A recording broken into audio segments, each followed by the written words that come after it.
So welcome today. We have some amazing speakers, and I'm going to pass the floor over to Sharon and Beth. Right. Okay. Should I share the screen now? Let's see. Yeah, Beth, why don't you go ahead and get the screen up, the PowerPoint up?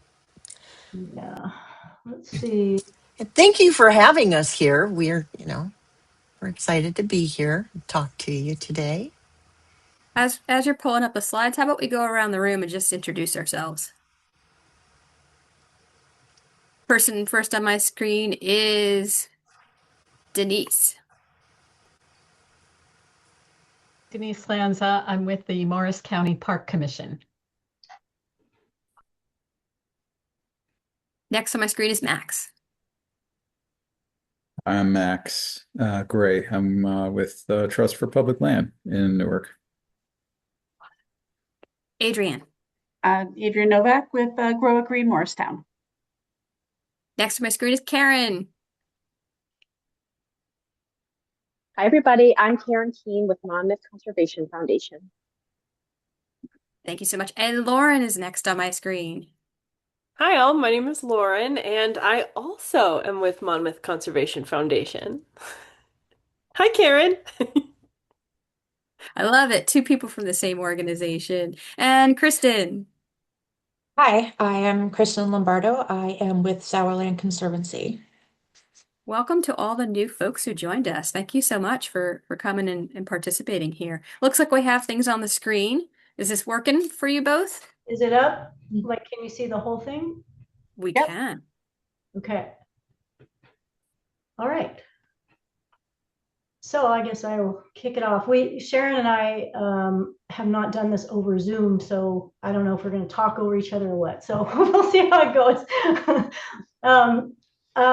So we were invited by Lauren to present us a workshop that we presented at the Grant Summit conference in Baltimore for the Grant Professionals Association.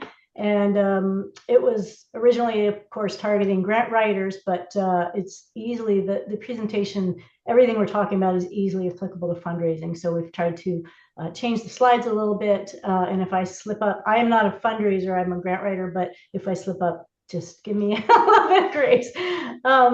So what are we doing here? Well, first of all, I'm Beth Oldham. Everyday name is Beth, but Elizabeth Oldham is my pen name.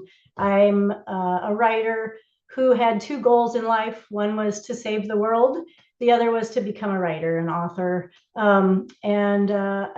The first goal is very difficult to achieve. I've worked as hard as I could, not happening yet. But I do write grants, and I find that that's my contribution to saving the world after, so many years. But I also am a published author. I have written fiction creatively since I was a child, and finally got my act together and put it all together, put my first story together, published Tale of Humanity in May of 2023. And then last March, published Shadows of the Heart. So I've got two novels out, and it's been a journey. And I will pass the floor to Sharon. Is she on? So, yeah, no, I muted myself, so I had to unmute myself. Yes, I am also both a grant writer by day and a fiction writer.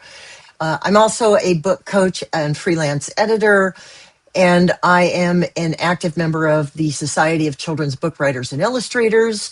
So I've been doing volunteer work for that organization for almost 18 years.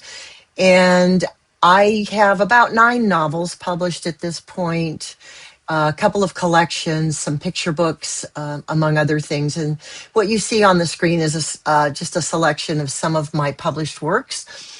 I've been writing since I was a kid, so it's always been a thing for me, reading and writing.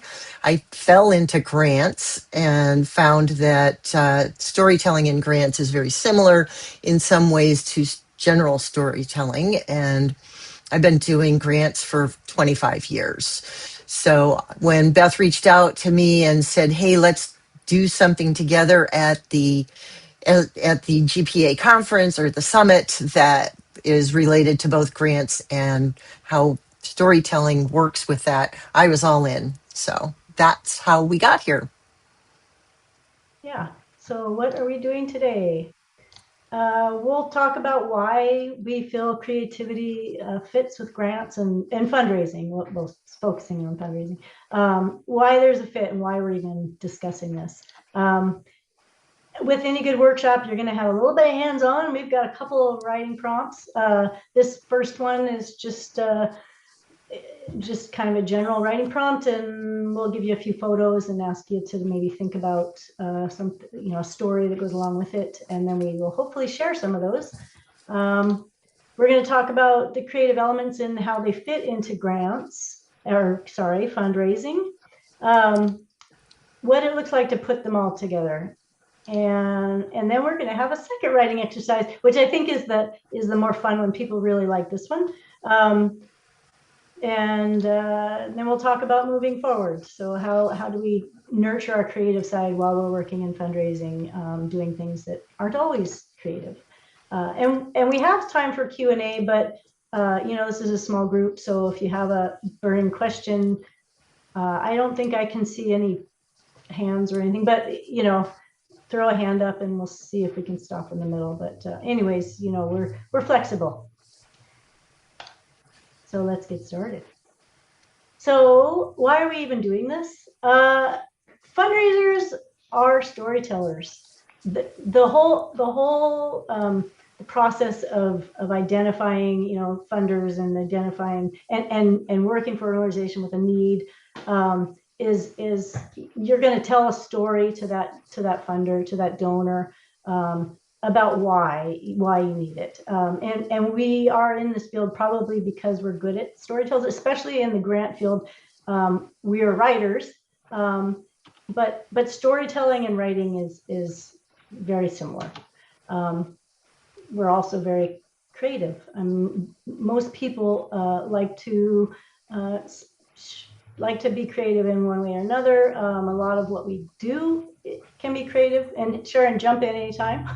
But it's part of our process. When you're writing a fundraising letter or a case statement, there's nothing is set in stone. You've kind of got a whole world to create, and that's where you're going with it. So that's how I approach it. Yeah, so storytelling is inherent in everything that we do, right? I mean, you come home from work and somebody says at home says, how was your day? You launch into telling them a story about what happened in your work today. So we as humans are storytellers. It's what we do. We're lucky that in the fundraising and the grant writing realm that we get to take that storytelling that is inherent and natural to us and translate it into our work and how we approach getting funding and support for the projects that we do. And I've seen some really creative fundraising out there. Y'all are kind of amazing. But what's really impressive to me about the difference between grant writers and fundraisers is I'm really an introvert. So as a grant writer and as an author, I spend a lot of time writing alone. And y'all as fundraisers have this ability to go out and orally, verbally talk to people. Look at that. Interact with people and be social and tell your stories out loud. And that impresses the heck out of me because I can do public speaking. I'm pretty good at it now, but it doesn't come naturally to me to do that. It much more natural for me to tell my stories on paper. But either way, we need food for our brains. If you are, because we are creative, because we are human and we want to create, we need to feed our brains in creative ways. And so you may have a hobby, you may do creative arts, you may garden. Gardening is creative. You're out there figuring out where to plant things and how you want your yard to look, things like that. And we decided that we wanted to feed the brains of our creative colleagues in this realm. And that's really why we're here. Yeah. So with that, we're jumping into storytelling prompts. So we have, well, I guess, you know what I wanted to do, and it's a little harder on a Zoom call, but do you guys see yourselves as storytellers? Is that something, you know, like, or are any of you writers in another, you know, in another realm? You know, I've always written I've always made up short stories, but a lot of people do poetry. And do you guys share that? This is Karen. I do all of our fundraising and oversee all of our communications. So I do a tremendous amount of writing and storytelling in what I do. I think all of us are nonprofits. We all have to do a lot, but probably most of us, but that's my specific.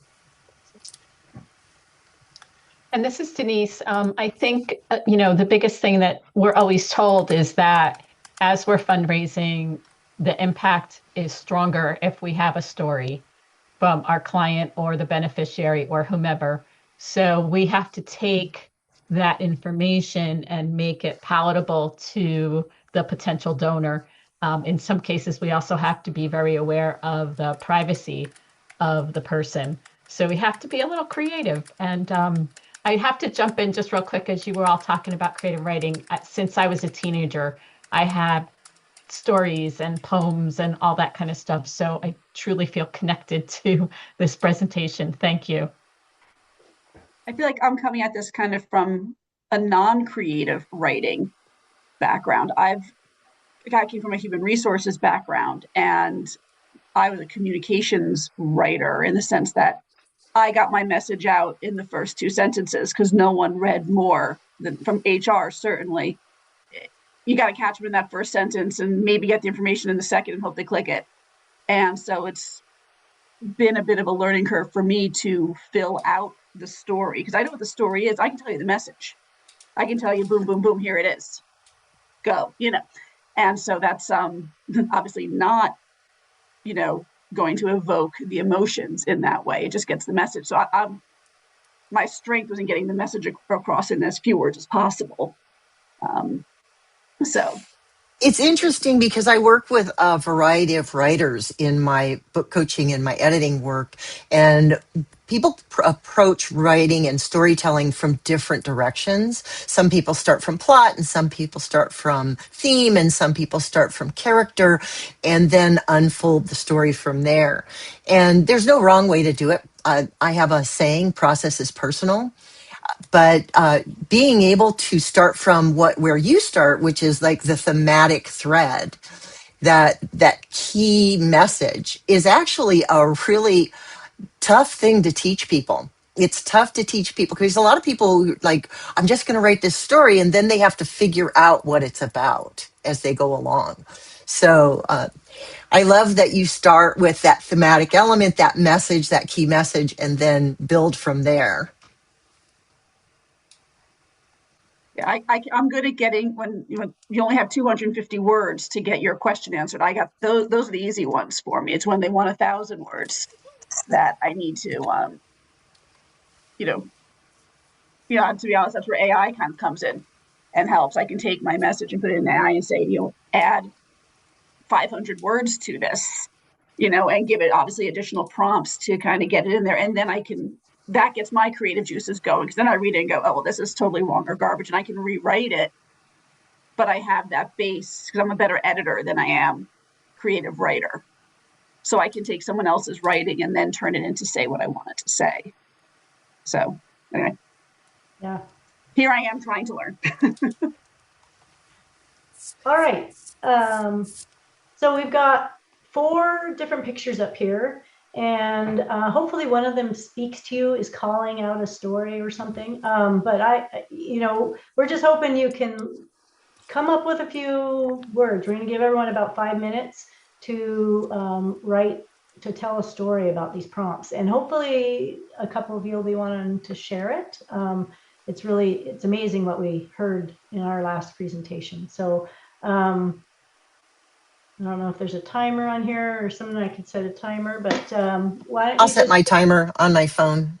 Okay, thanks, Sharon. All right. You have 5 minutes to come up with a story about one of these lovely pictures. And it doesn't have to be a complete, full, fleshed out. It can be a thematic statement with some bullet points if you want. However, it can be a poem. It can be whatever you want to tell a story about one of these pictures.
Time's up.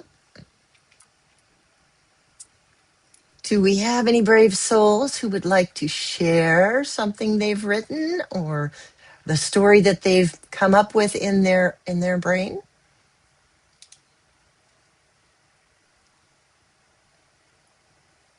I'm happy to I share. will. Oh, Lauren, go ahead. Okay. I was inspired by the two adorable old folks who are clearly traveling somewhere. Um, and I basically wrote like a little snippet synopsis from the back of a book.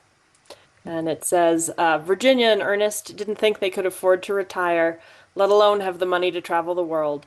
But when Virginia's hobby of self-publishing steamy fan fiction novels took off overnight, she was suddenly a best-selling author. With the deadline for her first real book looming, Virginia realizes she's never traveled to the places she transports readers in her novels. Her steady husband Ernest bought 2 plane tickets, and off they go. That's I love awesome. it. Yeah. That's awesome. Thank you. This was a fun prompt. I could jump in actually because I picked the same one and had a very similar prompt, but I think potentially reflecting maybe more my age and place in life had a slightly different take on it. Didn't quite go into the character development here, but I have 2 retirees setting out on yet another adventure. They are experienced travelers and know their way around an airport, and are experts at navigating new countries and new languages. However, this time they had an argument over packing. He wanted to keep it to carry-ons only so they wouldn't have to wait for checked luggage, while she wanted to bring additional clothing options and didn't want to deal with lugging the carry-on around the airport. She went out and they packed the big suitcase, which he then insisted on she'd be responsible for. Ooh. No personal. No, you're not any personal experience in that at all. And that's another thing that we find that when we're storytelling, there's typically a lot of autobiographical information in what we write. And, when you're a fiction writer or when you're learning to write, one of the rules, and there are no real rules, there are guidelines that you'll hear a lot is write what you know, write what you know. And honestly, what we're doing is writing what we know. I write fantasy. I don't know what it would be. I don't know how it feels to ride on the back of a dragon, but I know how it would feel for me to get to experience riding on the back of a dragon. So I like to tell people, don't just write what you know, write what you feel. Mm. Karen, who else was going to share? Was it Karen? Yeah, and Okay. I told Lauren, I texted her and I said, don't think this is me telling, I'm having fun. This isn't telling of how I'm feeling. Oh, And you're going to hear my baby in the background because my daughter is sick and at the doctor at the moment. So I unexpectedly have a 6 month old sitting next to me. Um, I was inspired by the woman on the scooter or razor, and I said, it's just short. And just like that, she had had enough. Sandy left everything as it was, walked out the door without looking back, and hopped on her scooter. She was moving on and prioritizing herself. There was no more time for drama or distractions, only things which she viewed as important to her. She knew her energy was better served elsewhere. That love was my it. thanks. Love it. Fabulous. I'll jump in with I did the arches, so I think we'll kind of have a different one. But I said Bethany crossed the grass towards the remnants of the arches. The vines and grass had taken over much of the space, but the room still spoke to her. This church saw much sorrow, yet there were also whispers of happiness echoing off the walls. How many weddings had taken place here? How many baptisms or other community events? She hoped by exploring the area today, she might find a connection to her family's past on this wild and blustery moor. Made me think of Scotland. Oh, nice. Yeah, that was great. Yeah. It's Any, Go ahead, I was, Beth. I was just going to ask if there was any other one, Sharon. I want to point out, thank you so much, Max, for mentioning poetry, especially as a particular author. Yeah. Yeah, Mhm. Mary Oliver is a great nature poet. Yeah, absolutely. Just I tried to respond to this prompt as well, and I have to confess I'm a MFA, so I got my creative writing graduate degree from Rutgers about 10 years ago now, and nice. I did this prompt entirely wrong. So I didn't really write a story. I just sort of free wrote around it, but it was a fun exercise. I really appreciated it. I think There's there no is right. no wrong. Yeah. There's no Writing is wrong. writing. It's so personal, and to share it is such a big leap of faith with, and you have to trust the people you're with. And but there's nothing. Storytelling can go in all kinds of ways. I wrote an ask. You wrote an I chose the one that they were all action except for like Denise. The arches aren't an actionable piece. So I thought that was interesting. You chose three photos that were action and one that was standalone. I was curious. I was like, ooh, the photos are so interesting. We went through a lot of photos to get to four that we both really liked for this prompt, actually. You'd be surprised how much time we spent on this. All right, so we move Okay. on. Yeah. Okay. All right. So, what are the creative elements that go into a story and fundraising stories? Um, and any author, any published author, has to know who their target audience is. It's one of the first things that happens when if you don't know it before you wrote your book, you have to know it after, because that's what people are going to ask you: who are you targeting? And for fundraising, it really, you have different types of donors. You're going to approach people differently depending on who they are, what their background is. And so you're going to need to know your target audience. Are you speaking to a 90-year-old church elder, or are you speaking to a 30-year-old venture capitalist? Those are two radically different target audiences, and so you're going to craft what you're saying to them. It's the same with funders, community foundations will know the community, but they may not know the issue that you're seeking funding for. Or you may be speaking with a corporate donor who doesn't know the community or the issue, but knows what they want to fund. So you really want to do, and you guys are great at that. Fundraisers do their research. I mean, that's part of your job. So, knowing your target audience is probably second nature to you, but it's something that you have to be aware of.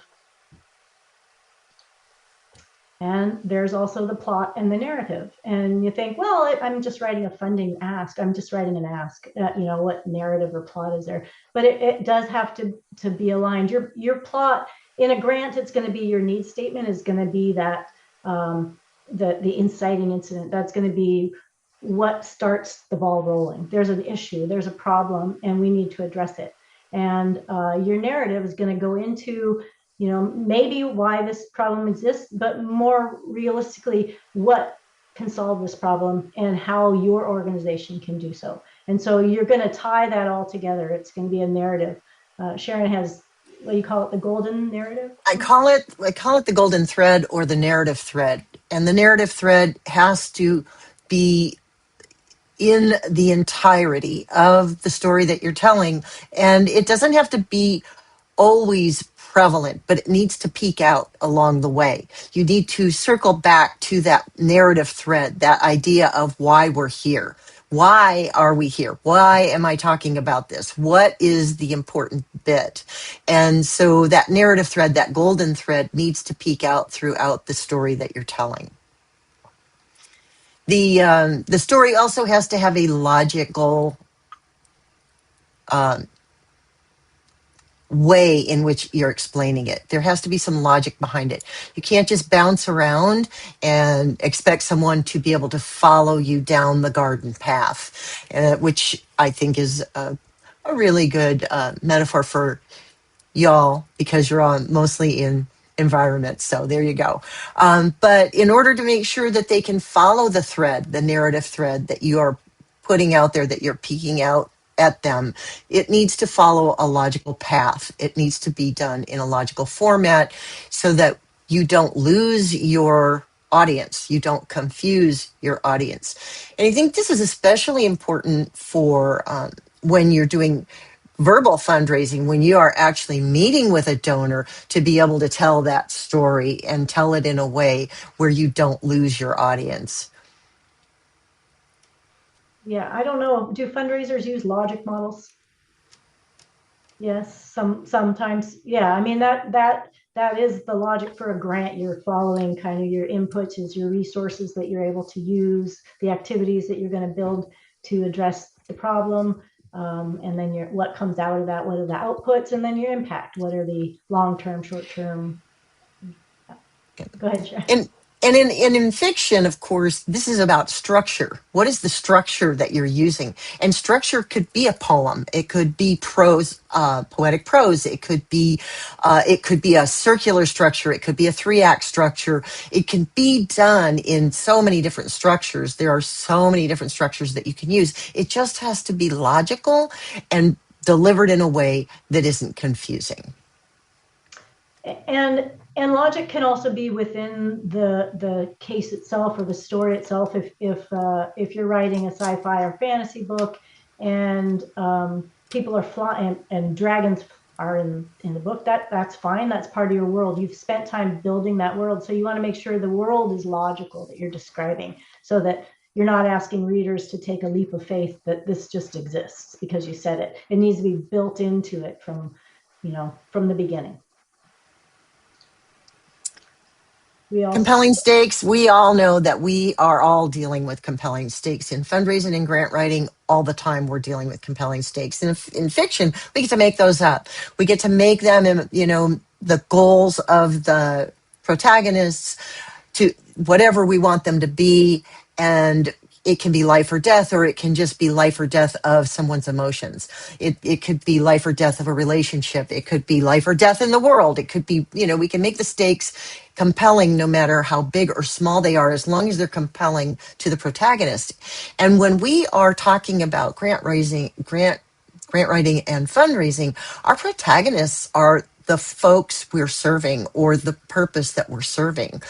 It is, maybe it's saving a particular animal in your line of work. Maybe it's saving a particular habitat, or maybe it's serving a particular community through the ability to still be able to visit our forests and our streams and things like that. Those are still compelling stakes, because we need to know what's at risk, right? And we need to be able to explain what's at risk. And if you've built it, if you're addressing it to the right target audience, and you've got a narrative that carries through and it's logical, the compelling piece is going to move people. If you hit all the top ones and you make it compelling, then you've grabbed your reader, and that could be who you're approaching as a donor, or it could be a grantor. But and then persuasive language. We want to use very persuasive language. I once was a telemarketer, inbound. Okay, I wasn't calling you, but I once worked in a telemarketing or facility, and persuasion was critical to what we did. We wanted to use persuasive language whenever we were speaking, and we do the same thing when we're storytelling. We want to use persuasive language. We want to be somewhat assumptive in our sale. Especially, I think when you're doing an ask, I'm assuming that you're doing the same thing as a salesperson. You're going to be assumptive about that. You're going to assume the sale in some way, shape, or form by the end of the meeting, or assume that you can at least reach back out. So you're going to close with something assumptive. So we're always looking for persuasive writing. We're looking for persuasive language. And honestly, we want to tug at the heartstrings of the individuals that we are telling these stories to, because that's how people don't open their wallets because their brains tell them to. People open their wallets because their hearts tell them to. And that goes back to the compelling stakes. So how do we put it all together? I left in a request for proposal because this was from I didn't catch that one. So, you have to acknowledge the power of language in what we do, and in writing and speaking. But language, I think there's no greater indicator of how powerful language is, other than to tell you how last spring, I went into 5 grants that had already been written and had to remove language out of them because it was threatening to the administration. They don't like the words we used. So that right there is a very clear example of how language is powerful and how people will try to restrict it. So be broad. I mean, you just recognize that language is power. And The importance of word choice. You know, when we're writing fiction, word choice is everything, because when we're writing, or when we're writing a grant, even word choice is everything, especially in writing, because we are trying to get what's in our brains out of our heads and hearts and onto the page in a format that will then be accessible to the reader to get it inside their heads and hearts. Well, you want to use specific word choices that are going to really hit those high points and those emotional components. So when I'm writing, for example, fiction, I never use the word walk, because you can walk so many ways. There are so many ways to walk. You can sneak, you can creep, you can run, you can hurry, you can shuffle, you can dance. There's so many ways. And so language, as the power of language, lies also in the words we choose to use and how we string them together. So word choice is really important in how we tell our stories. And it can, I've noticed through my both types of writing that the fewer words I can use, the more impactful each word is. And one example of this in creative writing is when an author, I'm in a writing group and we critique each other's works a lot, and this comes up a lot. People will write, he noticed, or he believed, or he saw, but those 2 phrases, just take them out and just show us what he saw, or what he, or tell, or tell us his belief. But um, reducing the words to what only needs to be there and what still makes sense makes it stronger.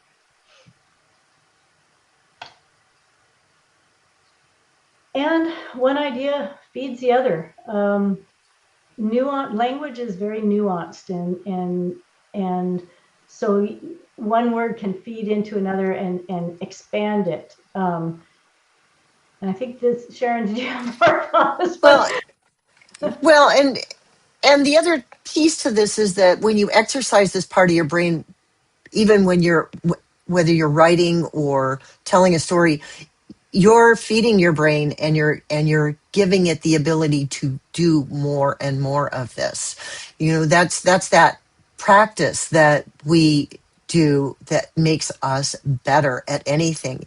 Writing, storytelling, persuasive speaking, it's all skills that we can learn and we can hone and we can learn to do better because we practice them.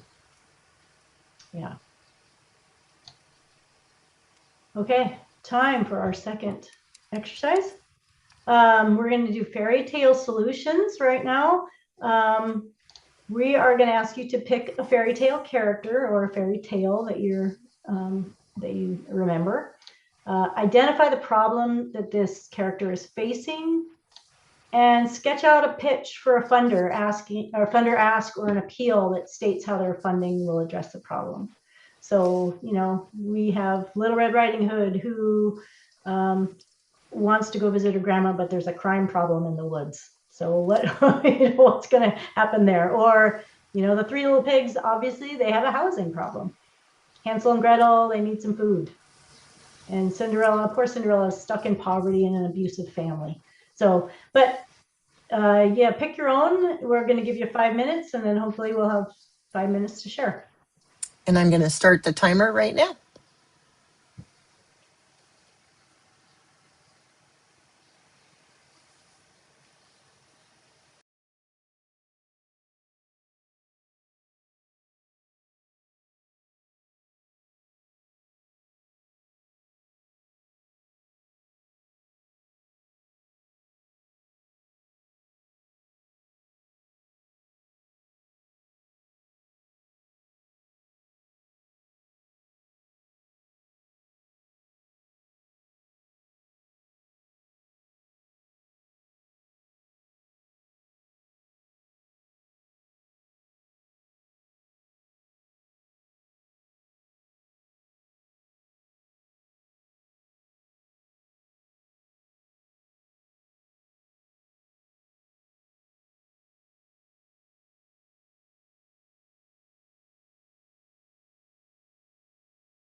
Time's up.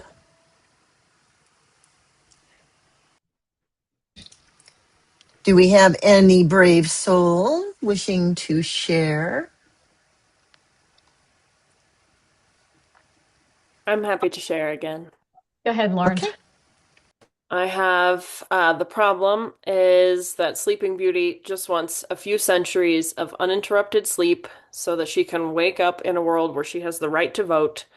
But all of these male-centric fairy tale princes keep coming in and interrupting her, and so her godmother, Maleficent, is trying to figure out a solution to this so that she gets her uninterrupted sleep. The identified solution is perhaps investing in more dragons around the castle to help protect Sleeping Beauty's interest in just missing the next couple centuries. And the audience then would be kingdoms with an excess of dragons, maybe interested in supporting a humane relocation of those dragons. So connecting the right audience who have the solution with the need, the people who need that solution. That's awesome. That is Love awesome. it. Thank you. Hey guys, this is Denise again. A little bit different of a pitch, but mine is for Eeyore, and it's Winnie the Pooh has a friend named Eeyore, and Eeyore has been having difficulty with depression and mental health issues. He has trouble socializing and problem solving, and has recently limited his eating to thistles. Your support helps Pooh provide mental health support to Eeyore by offering social therapy, one-to-one counseling, and self-guided visualization techniques. They stole my heart. That's awesome. I love it. I'm happy to go, and my child is joining the chat because she's not happy on her own over here.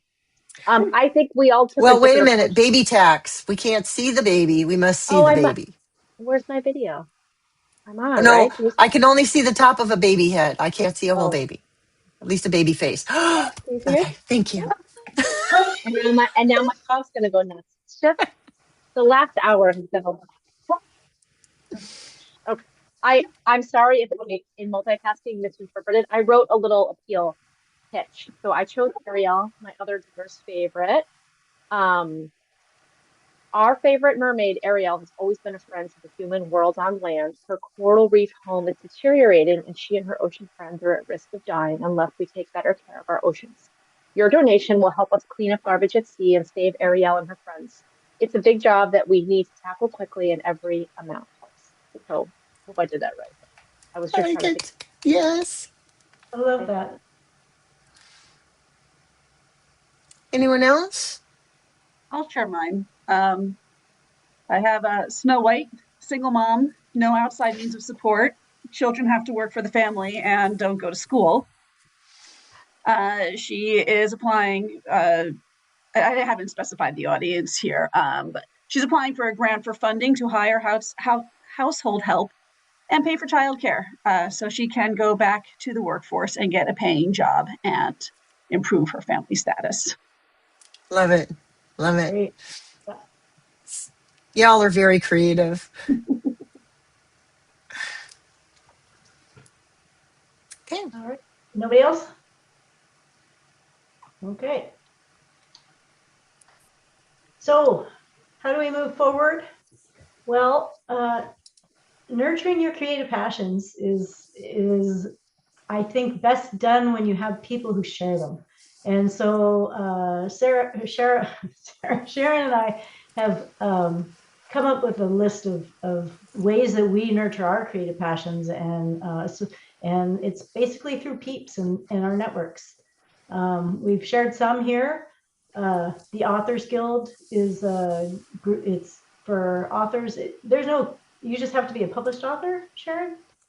You don't even have to be a published author. For Authors Guild, if you have a contract in hand, you can join the Authors Guild. This is a little secret that not everybody knows. So if you are trying to get published and you're looking for a traditional deal and you want a publishing contract, What I recommend is that if you get a contract in hand, if you get an offer, you join the Authors Guild, because they will, once you're a member, they will review your contract for free. If you don't have an agent, they will look at it. They won't negotiate for you, but they will tell you where all the red flags are and what things you should negotiate. Ally, on the other hand, is for independent authors, so self-publishing. If you are looking to self-publish, they're a great organization for all of you Mary Oliver fans out there who also want to write. There are poetry societies throughout the United States. There's one here in Arizona, which is on the list, ASPS, which is Arizona State Poetry Society.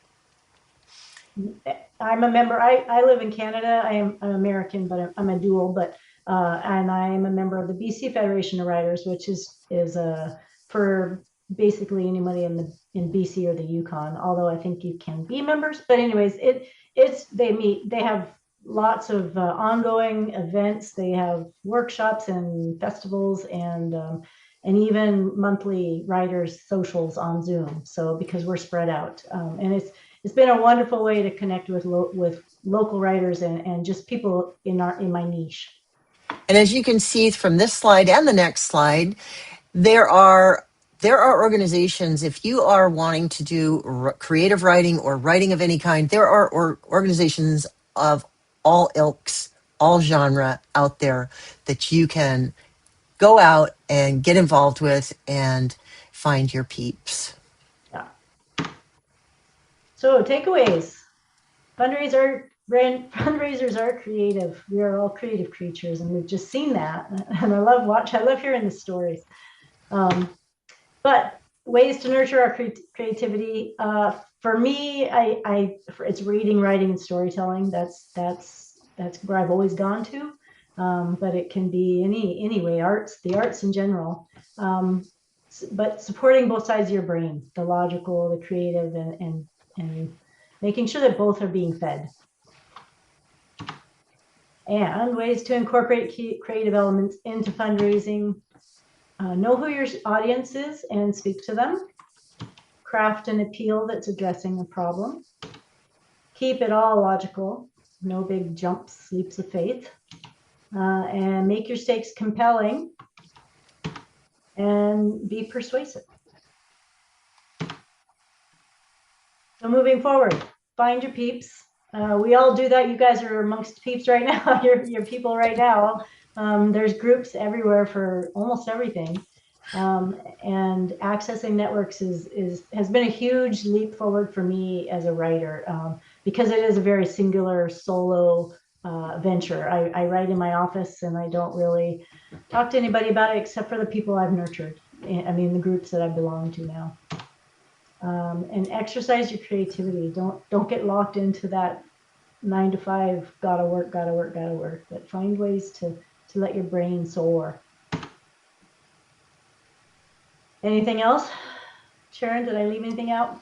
No, I think you covered it. Do we have any questions from anyone?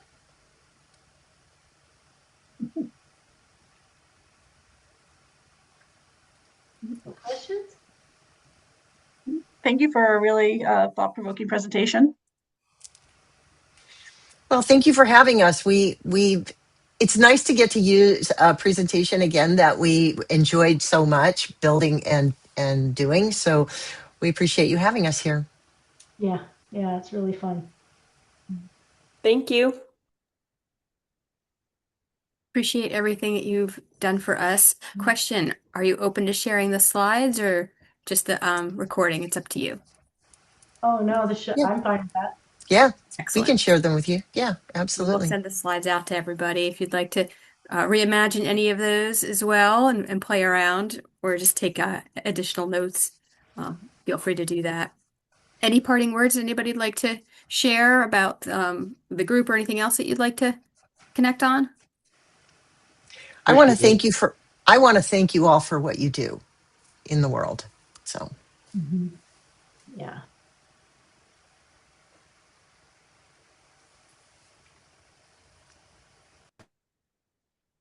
Well, with that, that was lovely parting words, and thank you. We will conclude today. We have about a minute, so enjoy your minute there. Thank you all. Bye, everybody. Have a great day. Thank you. Thanks, everyone.